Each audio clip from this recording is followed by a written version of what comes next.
I think the basic concept behind what I see ahead of me in this life is freedom. My ultimate goal with the truck is to live in it for a year and save 80% of my pay. I think I can do it because I'm already only living off of like 50%. I'll be able to be debt-free, use my money for something way more fun than like paying rent. Hi, I'm Summer, and welcome to my house truck. I'm a professor, I teach graphic design. Art is my thing.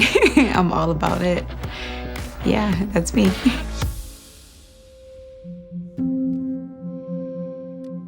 My decision to move to California was random, but the choice to stay here is very intentional. My plan was I would just apply for full-time teaching jobs all over the place, like all over the world. I'd never been to Northern California. I got my call for my interview and I walked out of Oakland Airport and I saw the mountains and I was like, oh, I gotta get this job. I got my rental car and I drove up to Sonoma and I was like, oh my God, I gotta get this job. Like, I can't know that this place exists and like not live in this place. I have to make this happen for myself.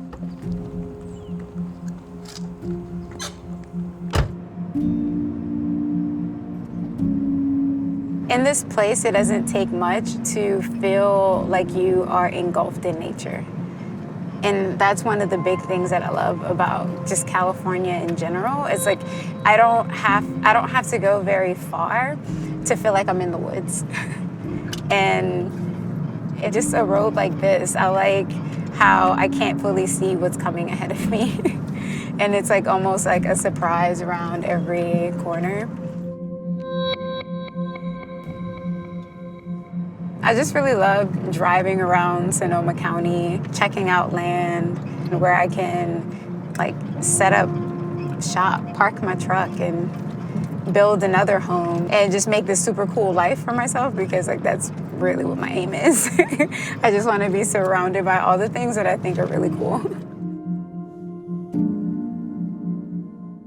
My goal is to buy old farmland somewhere between 10 and 20 acres.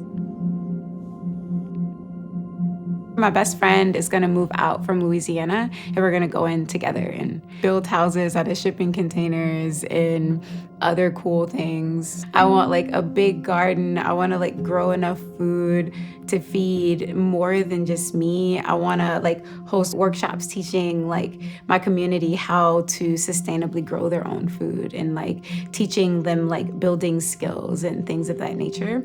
So like that's why I want such a large piece of land. I have other goals, like other ways that I can make the land really, really useful. But a part of it is just like creating this sanctuary for myself and then also creating this hub for like community education. And I love teaching. It's like just like in my soul. That's why I've decided to do this, to live in this way, to build this truck so that it's my stepping stone into this really big dream that I had.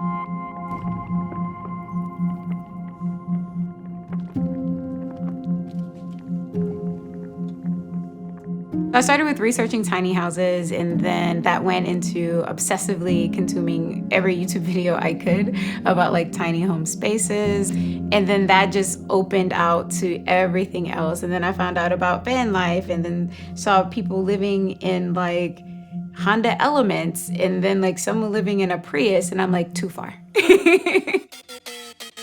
So far, this is about 4 months worth of work, which is a little shocking to me. It's a retired Penske moving truck, yellow and beautiful with a big 16-foot box. With the loft extension I added over the cab of the truck, it's about 20 feet of livable space. I settled on the box truck because like I want to be able to be at home, and I didn't want it to feel like I was in a cave or I was like just this super claustrophobic space. I'm a very action-oriented human. So like when I set my mind on something, I'm like, do it. I'm gonna start by removing this bad boy. Let's give her a go.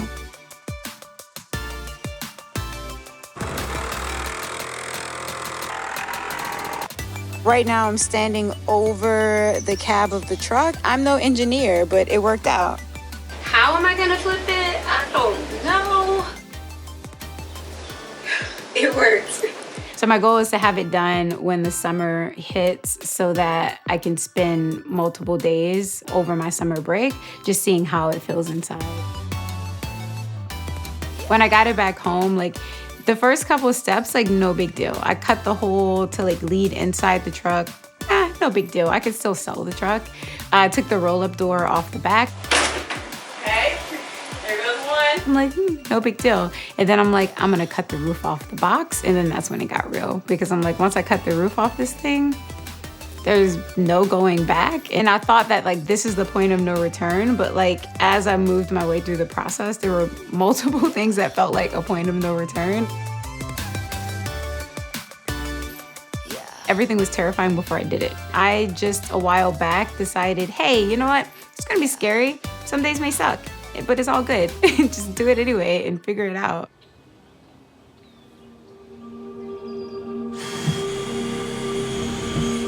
This whole process has been me educating myself with these skills and learning the hard way. For the most part, I do something, I mess it up, I take it apart, I try again. Every step of the way, there's tension and nervousness and fear. I'm one person building this thing, and I'm strong, but I'm not very big. It's a lot to figure out. I'm building a house, basically. There's always gonna be a voice in your head that's saying, that's crazy. There'll be voices outside of your head saying that it's crazy. So there's always gonna be people who don't get your vision and don't understand what exactly you're trying to do. And there may be times when you don't get your vision and understand what you're trying to do, and that can make it all very scary. But what I'm finding in this process is that the power isn't just doing it. The power is in just one step at a time. First step was like researching the trucks. Next step was placing a bid, picking it up, bringing it home, cutting it apart. So it's just like one step at a time until I get to the end of it. And there are days where I look at that thing and I'm like, what the heck are you thinking, dude? And then there are days where I'm just like, well, too late now. You just gotta do it. And then there's other days where I like climb up to the roof of the truck and I just lay there and feel so super satisfied with like myself and the choices that I've made to make this happen. I think that like the power is in the doing, even when it's really scary. I know some people, like, they go into van life because they want to quit their jobs and roam the planet. And I do want to roam the planet, but I really like my job. I love being a teacher. It's like, I love working with my students. I love my demographic. It's really good. I don't want to like build this thing and go away. Like, I want to build this thing and then set up super stable roots in this place.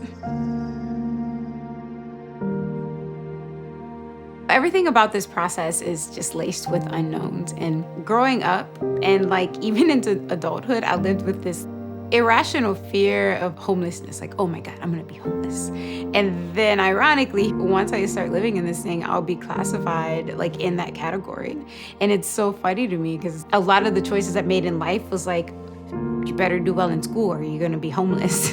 You better like do a good job at work or you're gonna be homeless, like that. And I know it's like bizarre and irrational, but like, so it's like here I am consciously making this choice.